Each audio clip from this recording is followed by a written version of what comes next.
நான் உங்களுக்கு முன்ன ஒரு உதாரணம் சொன்னது ஞாபகம் இருக்குன்னு நினைக்கிறேன். அடிக்கடி நான் சொல்லியிருக்கேன். அப்போஸ்தல கிறிஸ்தவ சபையினுடைய ஆரம்பத்தில் சுந்தரையா நடத்தி கொண்டிருந்த காலங்களில் ஒரு சகோதரி சபைக்கு கொஞ்ச நாள் வரலை. ஒரு வாரம் ஆச்சு, 2 வாரம் ஆச்சு, ஆள் வரவே இல்லையே, என்னன்னு தெரியலையே அப்படின்னு சொல்லி அவர் நேராக வீட்டுக்கு, அப்போ ஃபோன் கால் மற்றதெல்லாம் எதுவும் இல்லை இல்லைங்களா, அதனால் நேராக அவர் வீட்டுக்கு போயிட்டார்.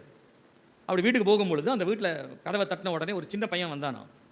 சின்ன பையன் வந்து பார்த்துட்டு ஓடி போய் உள்ள அவங்க அம்மா கிட்ட சொன்னானா, பாஸ்டர் வந்திருக்கிறாரு அப்படின்னானா.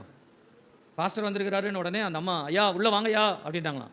அவர் ஸ்தோத்திரமா அப்படின்னாரு. உடனே உள்ளே வாங்கய்யா, உட்காருங்கய்யா அப்படின்னு சொல்லிட்டு அந்த அம்மா உள்ளே இருந்து ரொம்ப பெட்ரூம்லேருந்து ரொம்ப மெதுவாக கஷ்டப்பட்டு அப்படியே வியாதியில் இருக்கிற மாதிரி எழுந்து வராங்க.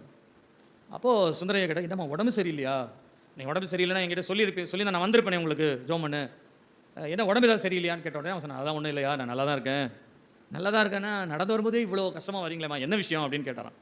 அப்போ அந்த அம்மா சொன்னாங்களாம், நான் இங்கே பக்கத்தில் ஒரு ஜெபக்கூட்டத்துக்கு போயிருந்தேன். அப்படி ஜெபக்கூட்டத்துக்கு போகும்பொழுது அங்கே வந்த ஒரு போதகர் வந்து எனக்கு சொன்னார், உனக்கு நிறைய கட்டுகள் உனக்கு சுற்றிலும் இருக்குமா, ஆகையினாலே நீ ஒரு 40 நாள் உபவாசம் போட்டு ஜோம் பண்ணு அப்படின்னு சொன்னார். நான் அதை யோசிச்சுட்டே இருந்தேன். எங்கள் சொந்த ஊர் நாகர்கோயில் இருக்குது, நாகர்கோயில் என் சொந்தக்கார வீட்டுக்கு போனேன். அங்கே போன உடனே அங்கேயும் ஒருத்தர் வந்து ஜெபத்துக்கு வந்திருந்தார். ஜெபம் பண்ணும்போது சொன்னார், உனக்கு நிறைய கட்டுகள் இருக்குது, அந்த கட்டுகள் எல்லாம் போகணுன்றதுக்காக நீ ஒரு 40 நாள் உபவாசம் போட்டு ஜோம் பண்ணுமா அப்படின்னு சொன்னார். அப்போ 2 பேர் 3 பேர் சொல்கிறாங்களேன்றதுனால நான் ஒரு 40 நாள் உபவாசம் இருக்கலாம்னு சொல்லி உபவாசம் இருந்துட்டேன். 38 நாள் ஆயிடுச்சியா, இன்னைக்கு 39வது நாள், நாளைக்கு 40வது நாளோட முடிஞ்சிடும் அப்படின்ட்டு சொன்னாங்களாம். அப்போ சுந்தரையா கேட்டாரா, 38 நாள் ஜோம் பண்ணியம்மா பிசாசு போயிடுச்சான்னு கேட்டாராம், கட்டுகள் அறந்துடுச்சான்னு கேட்டாராம். 38 நாளும் ஜோம் பண்ண, என்ன ஜோம் பண்ண, கட்டுகள் உடையட்டும், கட்டுகள் அவிழட்டும், கட்டுகள் போகட்டும், கட்டுகள் மாறட்டும், இதான் ஜோம் பண்ணியிருப்பேன். உன்னை எந்த பிசாசு கட்டி வச்சிருக்கிறானோ அந்த பிசாசுடைய கட்டுகள் எல்லாம் அவிழ்ந்து போகத்தக்கதாய் உடைக்கிறேன், சிதைக்கிறேன், அப்படிதான் ஜோம் பண்ணியிருப்பேன்.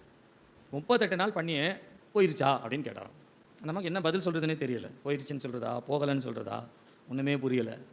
அப்போ அந்த அம்மா கேட்டாங்களாம், ஐயா நீங்கள் என்ன சொல்ல வரீங்கன்றது எனக்கு தெரியலை அப்படின்னு. உடனே சுந்தரையா சொன்னாராம், ஏம்மா 38 நாள் உட்காந்து ஒரு பிசாசை துரத்துறதுக்கு பதிலாக ஒரே ஒரு நாள் உட்காந்து, ஆண்டவரே நீர் என்னுடைய குடும்பத்தில் என் வாழ்க்கையில் நீர் வாரம்னு கூப்பிட்டுருந்தா, நிறைவானது வரும்பொழுது குறைவானது ஒளிந்து போகும்னு வசனம் சொல்லுதேமான்னாராம்.